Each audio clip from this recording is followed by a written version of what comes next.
Hi everybody, it's Lou Sims. Right, today I'm doing something a little bit different. I'm doing like a crafty learning session. I put a post out on Facebook about how we can use our craft stash to help with homeschooling. So we get a little bit of crafty relief whilst we're getting the children involved as well. Now, for what I'm going to do today, I've used the Basket Beautiful set. Okay, now the main reason I've used the Basket Beautiful set is because that the bases come in different sizes. So I can have a square base, I can have an octagon, and I can have a hexagon. Okay, now if you've got the kaleidoscope boxes, they would work equally as well, because you've even got them down into a triangle. So how do we start? Right, the first thing I've done is I've cut mine out into 4 colours, as you can see there. For the slightly older children with you, one of the things you could actually do is set them a task. They're going to make a basket. So if they're slightly older, you could actually say to them, right, you know, for one basket with 6 sides, I need a base and I need 6 sides. So I've got 1, 2, 3, 4, 5, 6. How many sides do you think I would need if I make 4 baskets? How many bases will I need if I make 4 baskets? And you could extend that as much as basically your patience or cardstock allows. So that's a good entry point, because you're having a conversation with them about maths.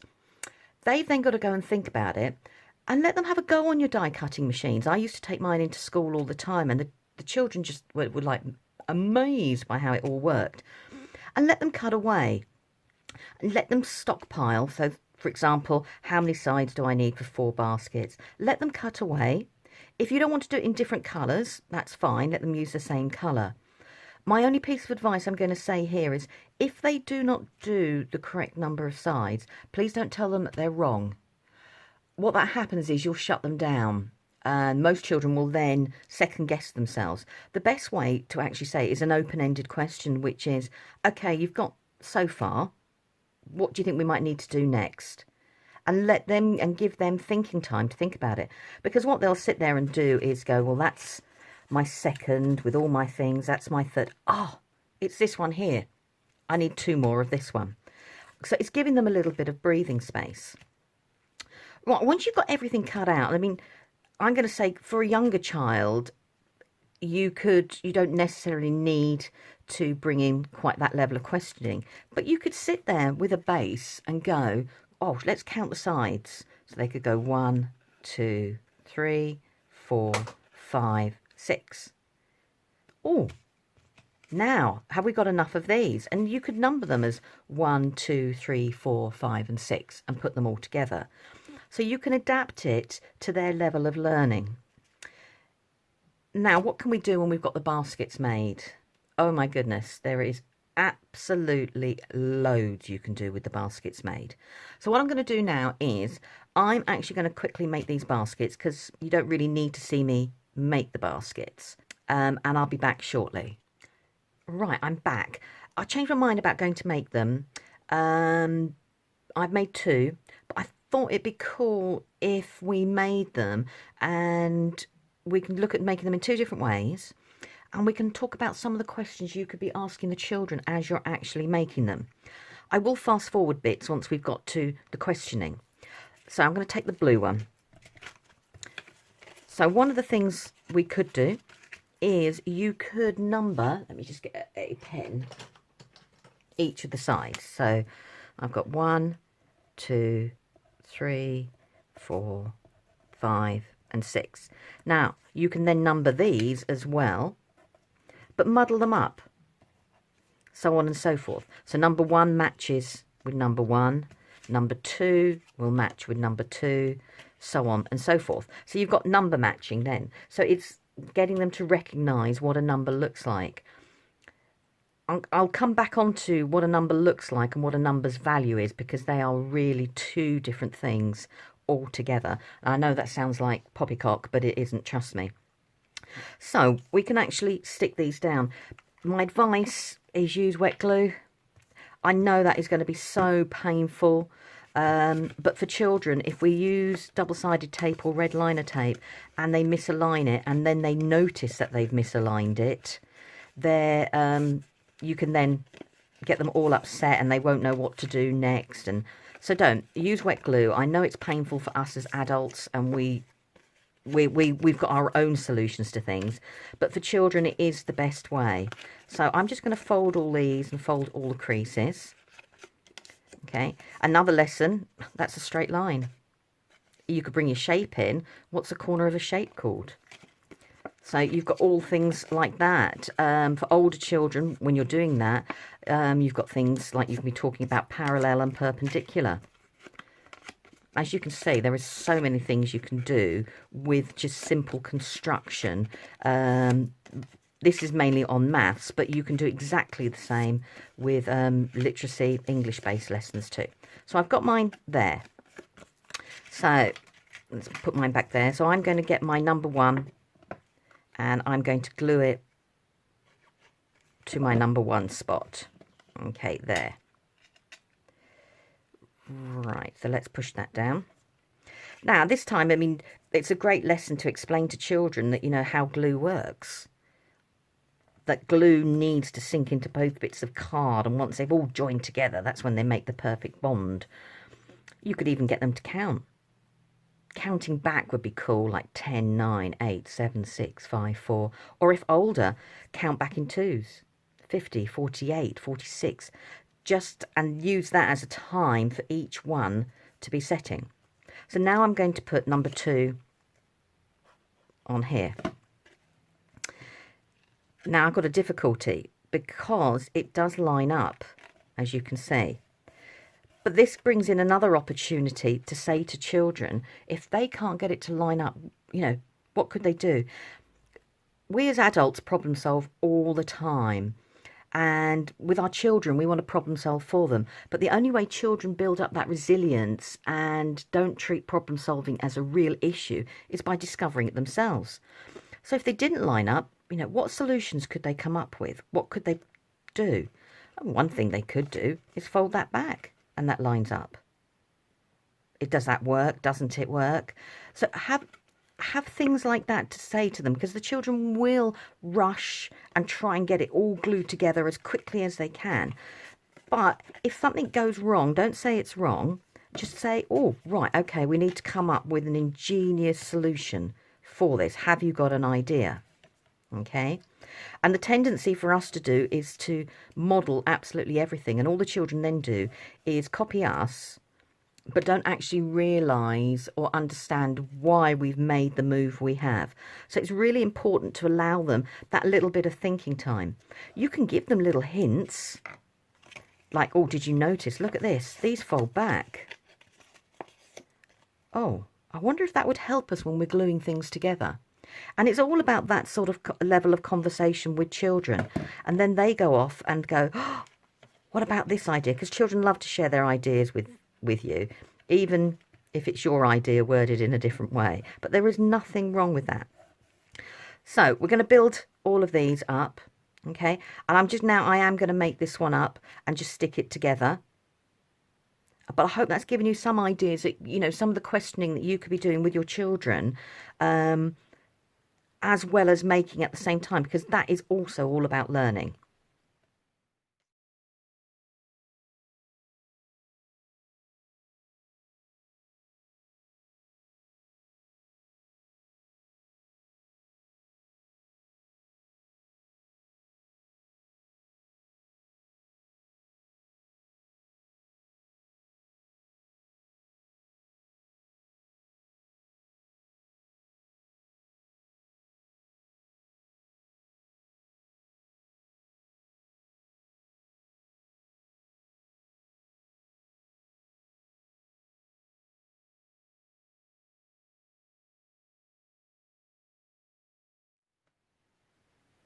Right, now, for this basket, I'm going to make it in a different way. For younger children, doing the sides might be a little bit fiddly. But what we could do is we could cut off one tab from each side. This is great scissor control for children as well. Doesn't matter if they don't follow the lines properly, but it's great scissor technique. The only thing we need to say to them is we've just got to make sure that the ear that's left or the tag that's left, they've all got to be to the same size. So we'll do that. So 3. Now, the younger the child, the more different directions they go off in, but that doesn't matter because every time they cut one of these, they're learning to hold the scissors in a new way and follow the line.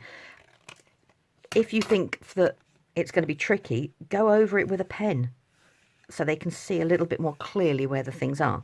So we've got everything to one side. We're going to stick it in exactly the same way as we did before. So I'm just going to fold those.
Okay, as you can see, that's another way we can stick it. Now, that might bother us as adults, but trust me, it probably won't bother children. So we've got our basket that way. Now, what happens if, you know, they cut off the wrong tag? Well, you've got one or two things. Again, leave it open-ended. Say to them, oh gosh, what could we do? And then they might just sit there. If they don't get it straight away, maybe put the die back near them with a piece of card, and they might go, oh, I'll cut another one. Alternatively, let them try and think of another way. I deliberately cut both wrong here, and now I'm just using a piece of tape as my solution to join my two sides together. As I said, make this a learning opportunity for them to build resilience even, to solving the problem rather than us taking over and doing it. Okay, so they're my baskets. Let's just tidy up a bit. I've got my 4 baskets here. And as I said, while I was making them, talk to them about it. So what colour's this? It's red. This is green. This is yellow. This is blue. So you can actually be having a learning exercise with them as you're talking. You can then keep checking the sides. Or have I definitely got 6? Yeah, 1, 2, 3, 4, 5, 6. You could then be looking at this for older children. Before you stick it, cut some extra bases and you've got symmetry, because you can fold the shapes to show lines of symmetry. As I said, there is so many things you can do with simple basket or 3D construction. Right, now for a younger child, this might be enough. So you've made them, and then it'd be move on to something else. For a slightly older child, it would be a little bit different. So we've now got our baskets. Okay, so we've got the game that we can go and look around the house for everything that's red. Can go in the red basket. Everything that's green goes in the green basket. Everything that's blue, everything that's yellow. And as we know as adults, there are so many different shades of each of these colours. So that brings another topic of conversation in. How do we know that all the things we've got are red? And it's just one of those open-ended questions that you can go and talk for hours and hours and hours and hours. And then spring from that is, oh, in your books, are there any characters who wear red? And then that can lead on to a reading session. You can also then suddenly do these as something a little bit different. You could actually just put these as numbers. So I could get a post-it note, and I'm just going to chop a couple in half. You can do this every day, or you can get them to make tags. And then what I want them to do is, in the red basket, I only want them to put 1 of something. So I'm going to put that there. In the green, I want 2 of something. in the blue 3, and in the yellow 4. Okay, and it doesn't, the resource does not need to be any more complicated than that. Okay, so then they could go and rifle through their toys. So 1 piece of Lego, 2 pieces of Lego, 4 pieces of Lego, 3 pieces of Lego. You then got simple adding up, because if they take all their Lego pieces out, how many pieces of Lego have they got all together? So you can do it along those lines. The only thing I am going to reiterate is, okay, well now I'm sounding all bossy and I don't mean to. Okay, we as adults know that that is the number 2. Okay, one of the things children struggle with in school is they can read their numbers. So they could read 4, 6, 8, whatever you like to know. But the one thing they really struggle with is they do not know the value or how big a number is. So we know that's 2. Okay, so to make 2, you need a 1 and a 1. You put them together and that makes a 2. Okay, if I did that, I haven't made 2, I've made 3, because I've suddenly made this worth, this value 2. Okay, so it's really important where children are concerned, especially younger children, that they know that they need 1 and a 1, put them together and that makes a 2. Okay, so that is just the start. So you can put numbers in there. So each day you could change those around. So suddenly yellow 4s could go in the reds. So that can be a counting actual exercise. So you can play around with the baskets in different ways. You could actually put 2. So if I made that, each one of these is worth 2 and I put 2 in there, I'm now learning to count up in 2s. So I can actually have 2, 2 there, 2 there, 2 there. So I've got 2, 4, 6 and 8. So again, you're now learning to count up in 2s. You could change it, if an older child, to 5. So I could have 5, 5, 5 and 5. So in total, I've got 20. So then you're bringing your times tables in. Okay, so 4 lots of 5 make 20. So if they, when they take it out, so if these were all worth 2, if you got them to line them up as their 2s, you've got what's called an array. Okay, so they can explain it by saying they've got 4 rows with 2 in. They've got 4 rows of 2. So in total, they've got 8. Or they've got 2 columns with 4 in. Sorry, my handwriting, because I'm writing this in the air. Okay, which also means they've got 8. And that is an array. Okay, and we use those, she says, trying to spell it correctly, for maths, especially when it comes to dividing and multiplication. So that's another way of getting them to lay it out. So it's the same as if you had to do it in 5. So you could go 1, 2, 3, 4, 5, 1, 2, 3, 4, 5. Okay. So we've got 4 rows with 5 in, which makes 20. Or we've got 5 columns, if we look this way, with 4 in, which still makes 20. Okay, so we've got 5 there, 5 there, 5 there, and 5 there. So we've got 1, 2, 3, 4 lots of 5, and in total we've got 20. So there's lots of ways to use these to extend. Okay, but that's just some simple ideas. Drop me any messages if you want some further ideas. I'm going to write a blog post up as well, and I'll try and put some links in there to some really cool sites that you can use to help make creating and doing maths fun. Okay, regarding literacy with these, I'll come back with another post about that. I hope that was okay. Do shout if you want any more information. Speak to you soon. Bye.